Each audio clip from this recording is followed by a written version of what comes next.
المصطفى بلغ مقاصدنا واغفر لنا ما مضى يا واسع الكرم يا ربي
Alhamdulillah Allah Subhanahu wa taala malam ini masih memberikan kita nikmat khusus, nikmat yang paling besar, nikmat iman, nikmat Islam. Dengan dua nikmat itu kita bergerak hati kita, kalian taburkan kewajiban selaku hamba yang mukallaf, yang diberikan akal.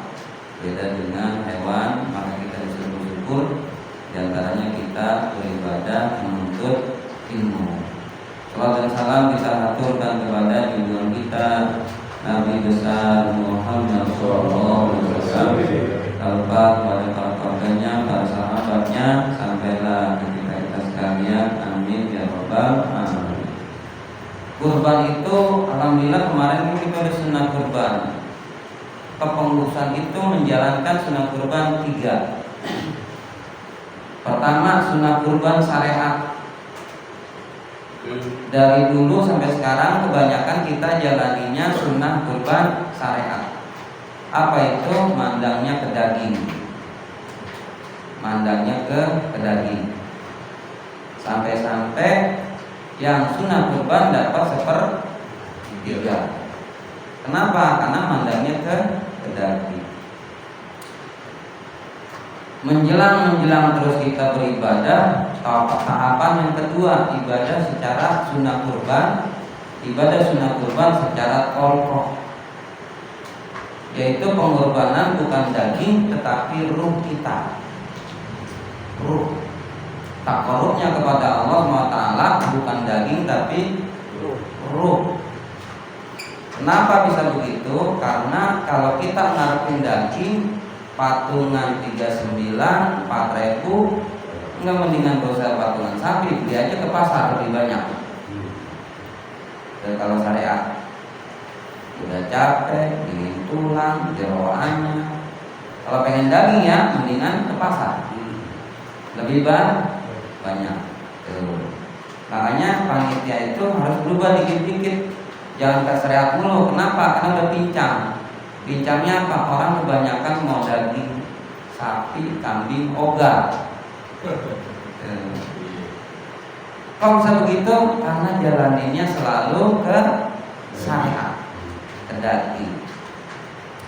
Kalau kita udah merasa takarubnya keruh, tingkatan terakhir yaitu sunnah kurban secara hakikat.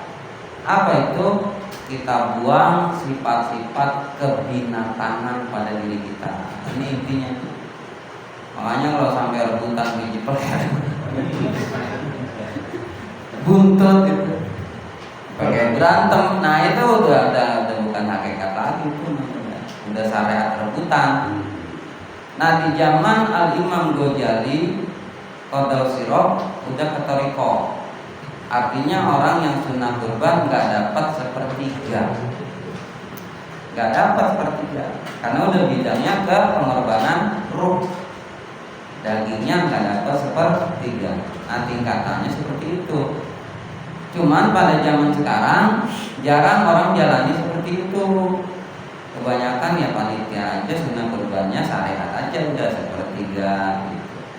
Nah ujung-ujungnya itu diantaranya udah mau daging kambing, maunya daging sapi gitu.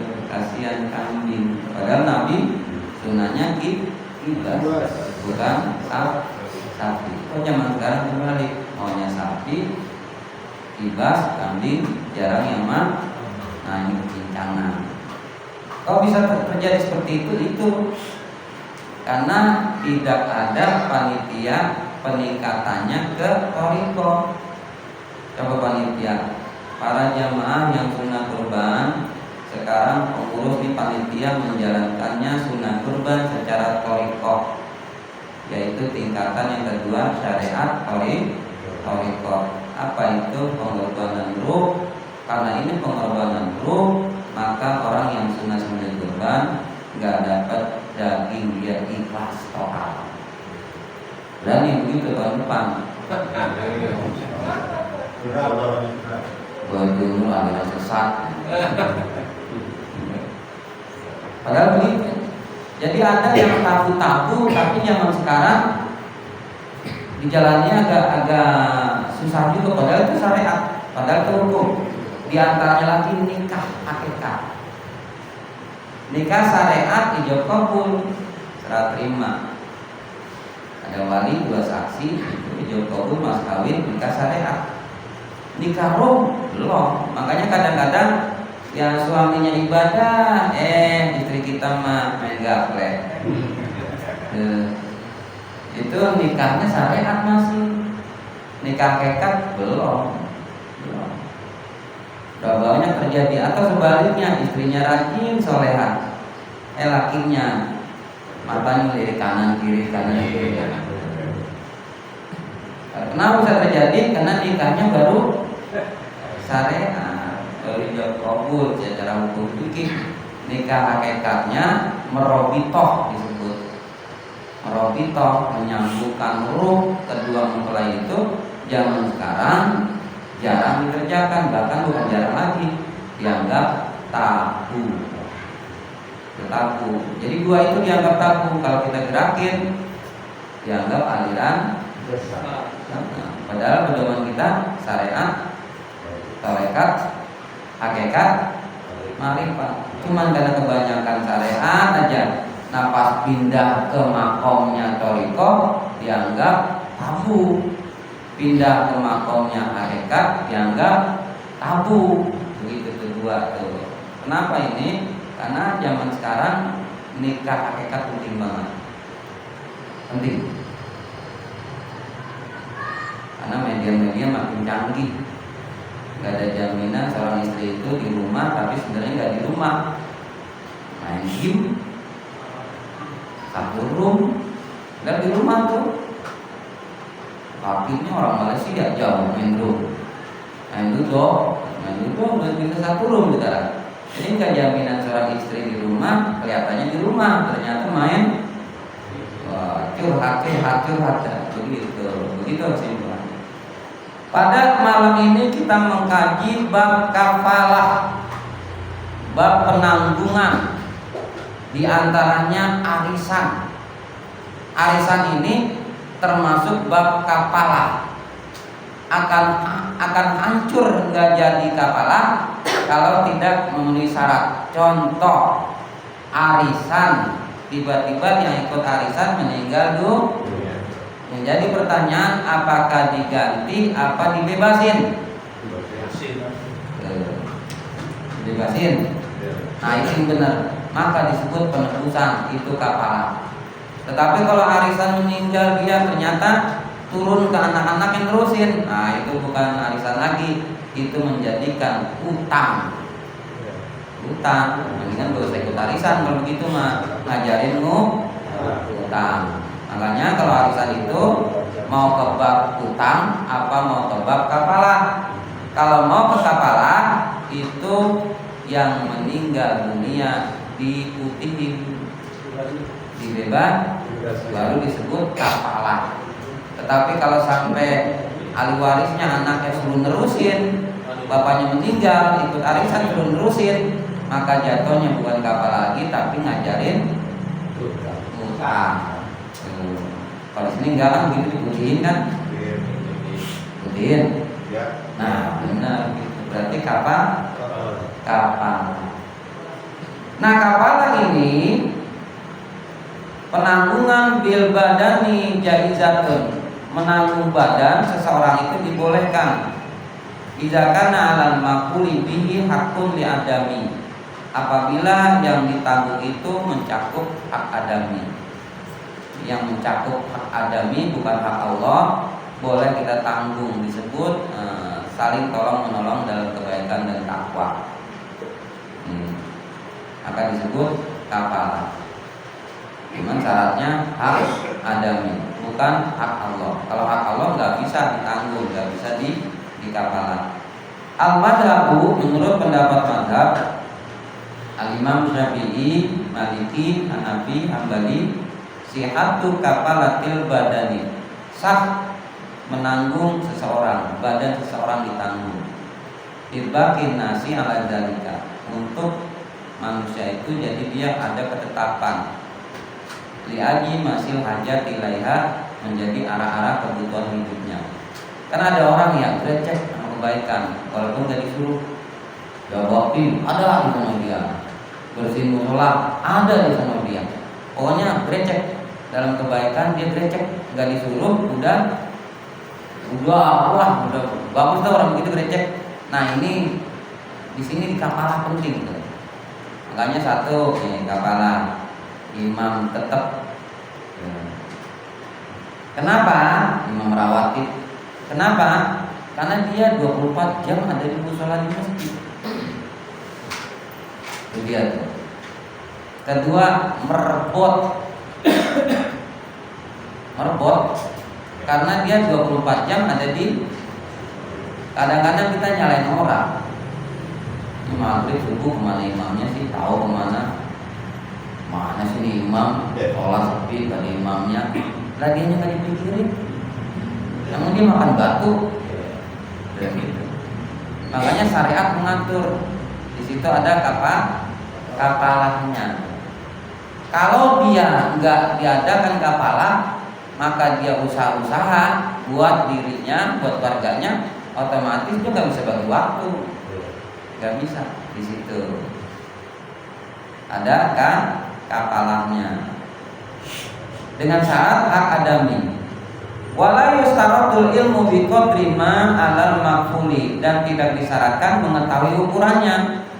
Cuman disyaratkan tidak mengetahui, artinya dia jangan jual agama. Li'annau taqulu bil badani la bil mali, karena menanggung badan itu bukan dihitung menanggung harta. Nah, jangan saya jadi imam nggak apa-apa, tapi sebulan 4 juta, wah ribet gitu. Ribet begitu. Oke, jangan dah. Kafalah itu menanggung diri, nggak boleh jadi harta. Itu keterangannya. Li'anau taqulu bil badani, bahwasanya menanggung itu ke badan, ke diri, la bil mali, bukan ke harta. Kalau udah ke harta lah ribet, jatuhnya jual ayat. Makanya jangan kali-kali ngikutin pakai tarik-tarik, udah bahaya dah. Apalagi ke DP dulu udah kayak jual beli ceramah. Ya udah DP dulu 5.000, kita udah kelar 5.000. Yang parah lagi lunasin dulu transfer baru dia ceramah. Nah itu jual ayat udah. Jual ayat itu nggak dapat di ibadah, nggak dapat. Tapi kan gini-gini, iya ada babnya kapalah. Tapi jangan mentarik itu. Wala yastarun nabi ayatan samanan qalila. Jangan kalau jual ayat walaupun sedikit. Enggak boleh ya. Jual ayat. Pokoknya jangan ikut-ikuti dah gitu.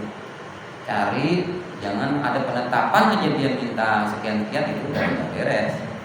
Dan enggak artinya dia dapat di dunia saja. Akhirat enggak ada dapat. Kan ini yang bahaya. Pakai sorban, pakai gamis, datang temen di sholat, pokoknya dilihat bahwa udah soleh bener dah. Pas di akhirat nol. Bagus. Nyesel nggak? Nyesel kayak kita nih kunci, ketemu kunci atau karun, udah buka, buka ini nggak bisa, buka ini, pas dibuka, kayak kebo. Kan nyesek ya? Nyesek. Gitu. Makanya jangan sekali-kali mentarik begitu. Memang kata Imam Ghazali, al ilmu yuta, ilmu itu dicari. Warizku yakti, rezeki datang sendiri. Dalam bab-bab yang kecil bukan pokok, rezeki emang datang. Contoh, datang sendiri nggak usah dicari. Contoh nanti habis ngaji nih, kita ke depan dapat kopi. Ya, tapi kan dapat gorengan berapa rasa tuh? Nyari nggak kita? Enggak. Rezekinya malah. Rezekinya. Makanya kalau yang kecil-kecil, dalilnya ada al ilmu yuta kata Imam Ghazali. Ilmu mah dicari. Warjiku yakti, sedang rezeki datang. Ntar gua ada kopi bikinin. Padahal enggak gitu. Tapi jangan mikirnya yang pokok. Buat sekolah, beli rumah, beli motor, terus datang sendiri, dah modal. Modal itu mah pokok harus dicari. Begitu keterangannya. Wa yustaratu kaunu daini mimma yasihu domanuhu, dan disyaratkan adanya utang dari sah jaminan. Kalau mau menanggung seseorang utang nih dibolehkan, tapi jenisnya jaminan. Saya tanggung utang kamu, saya bayarin dah utang kamu. Jaminannya apa? Begitu pikir mah. Makanya dalam arisan dia udah dapet nggak bayar. Dibebasin nggak? Bebasin nggak? Enggak. Kenapa? Karena Masih hidup. Nah, makanya harus sebelum terjadi arisan itu dibikin kesepakatan jaminan. Begitu keterangannya. Jatuhnya nanggung. Jadi boleh kita menanggung utang orang dengan syarat ada jaminan. Datang orang ke rumah, umpama dia punya anu gitu, punya utang, gitu, kita tanggung, tapi jaminannya apa? Boleh? Wal mazhabu sahatu kafarati badani min alai kubatan li adami. Menurut pendapat mazhab yang 4 ini, di antara mazhab kita Al-Imam Syafi'i rahimahullah, sah menanggung badan yang badan itu kena siksa sebagai hak adami, kasih sosin seperti kisos. Boleh kisos ditanggung, ditebus. Umpama dia maling nih. Nah itu kan hak adami.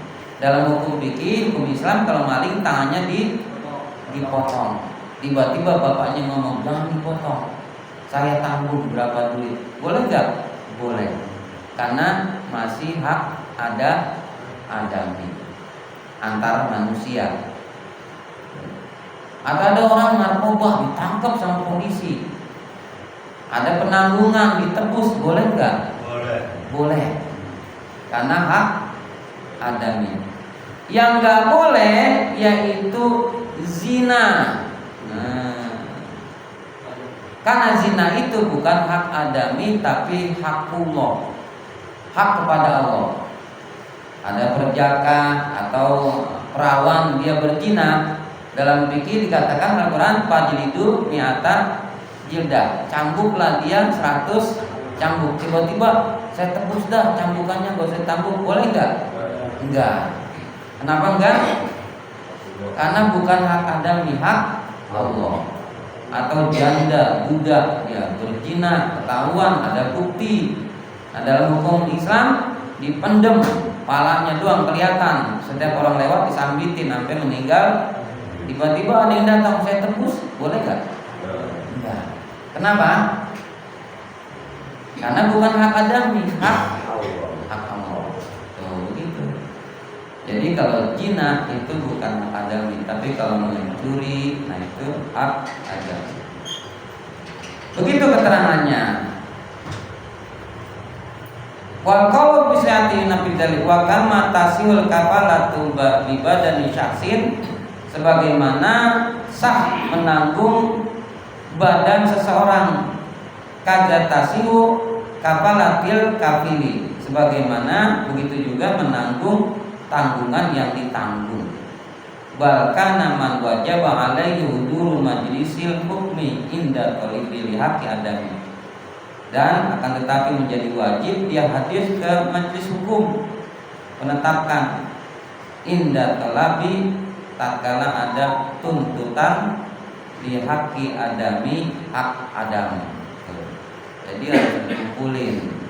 Makanya di dalam hal diantaranya penanggungan, nah ini Imam Mazhab ini mengatakan dalam bab ilmu pun ada kapalannya, maka kita jangan bilang sebutan kapalah gitu. Kapalah itu berat. Kalau kapalah itu penyebutannya itu dalam fikih dia nanggung totalitas, disebut kapalah. Kadang-kadang sembarangan aja ngomong kapalanya berapa. Kapalah itu menanggung totalitas gitu ya. Yang benar ujroh.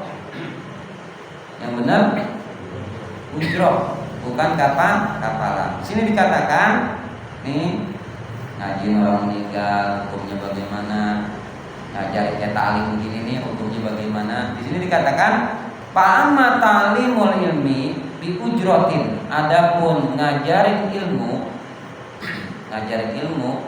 dengan upah ujroh, pain kana qata'ayana alaihi min baitil mal, pain kana qata'ayana alaihi fala yajuzu ayyakhudha alaihi ujrotan.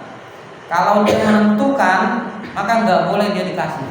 Ini patokan pertama nih, mau undang ceramah kayak, undang apa kayak, kalau dia menentukan jangan dikasih. Maulid Nabi silakan undang saya ceramah, tapi harus 20 juta ya, jangan. Satu patokannya nih, patokan. Kalau dia nentukan target, jangan apalagi kalau menawar ngasih dia, ceramah pakai terang menawar, gitu. Terus wayajuju ayatan awala wa qatatu ta'lumi anit taksi, dan boleh memberikan dia upah kalau sampai ini masjid, ini musola sepi.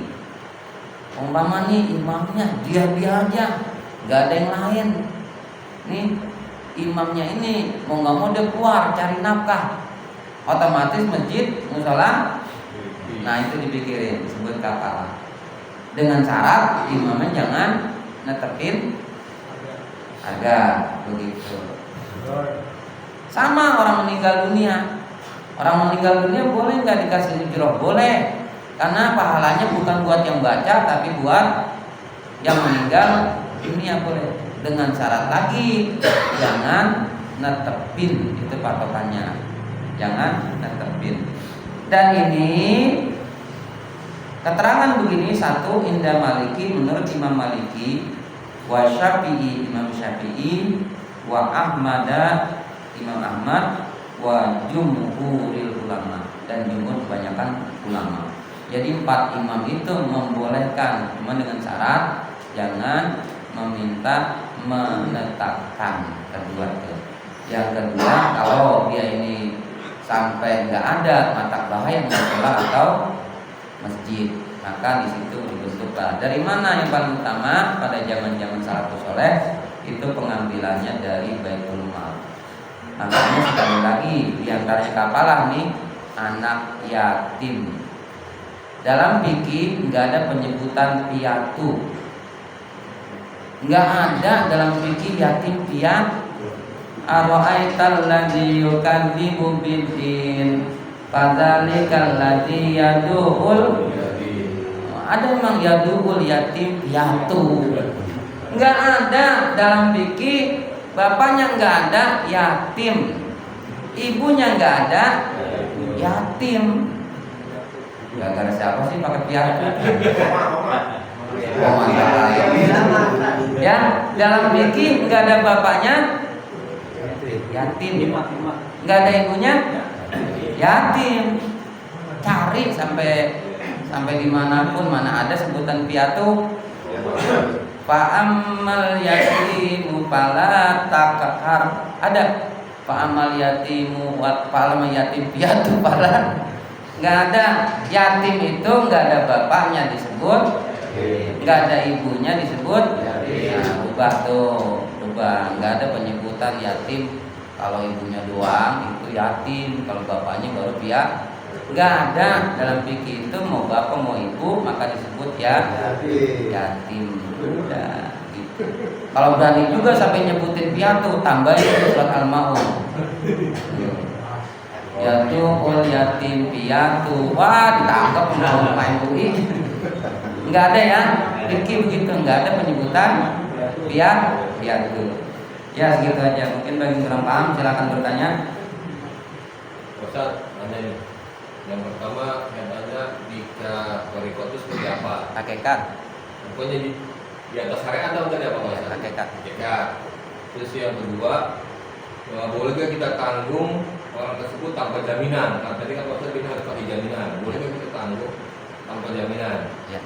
Nah, terus yang ketiga saya mau nanya, hari tasrik itu dimulainya dari kapan gitu kan? Ya. Artinya 3 hari ya. Ya. 3 harinya dari kapan? Pas ngomongnya kemarin kita kan Senin tuh. Ya. Lebaran. Nah, hari tasriknya sampai kapan gitu? Ya. Begitu baca. Assalamualaikum.